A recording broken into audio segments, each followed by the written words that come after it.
Israeli ground forces are attacking Hamas terrorists and infrastructure in northern Gaza as warplanes strike across the sealed-off territory. Buoyed by the first successful rescue of a captive held by Hamas, Prime Minister Benjamin Netanyahu has rejected calls for a ceasefire and again vowed to crush the militant group's ability to govern Gaza or threaten Israel. In a news conference late Monday, Netanyahu rejected calls for a ceasefire to facilitate the release of captives or end the war, which he has said will be long and difficult. He told a news conference that calls for a ceasefire are calls for Israel to surrender to Hamas. That will not happen. The military said Monday that special forces rescued one of the estimated 240 captives seized by Hamas militants during the wide-ranging assault. Hamas has released 4 hostages and has said it would let the other go in return for thousands of Palestinian prisoners held by Israel, which has dismissed the offer. Canadian Foreign Affairs Minister Melanie Joly said that a humanitarian agreement is urgently needed to help the people in Gaza Strip. Speaking to the Economic Club of Canada, Joly called for a temporary pause in the hostilities in the Israel-Hamas war to allow more aid into the Gaza. She said, the humanitarian situation facing the Palestinian people, facing Palestinian women and children is dire. Joly reiterated Canada's unequivocal condemnation of Hamas for its attacks on Israelis and said Israel has a right to defend itself against terrorism in accordance with international law.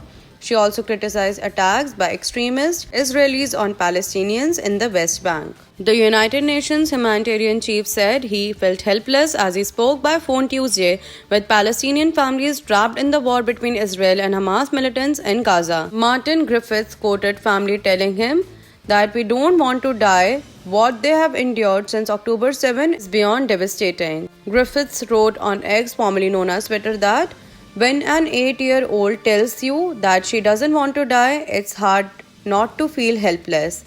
On Monday, the head of the UN Agency for Palestinian Refugees told a UN emergency meeting that an immediate humanitarian ceasefire has become a matter of life and death for millions in Gaza. The World Health Organization said services have been severely reduced at the Turkish-Palestinian Friendship Hospital, the main facility treating cancer patients in Gaza, due to a lack of power and vending supplies.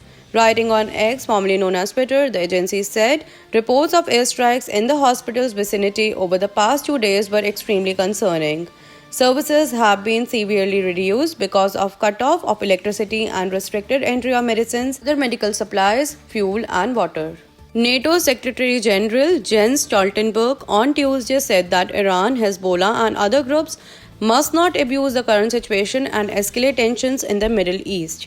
He said in Oslo, where he attended the annual meeting of the Nordic Council, that it is important that the war does not escalate into a major regional conflict. Stoltenberg added, the suffering we have seen in recent weeks remind us once again that we must not give up the work for a lasting peaceful political solution to the conflict.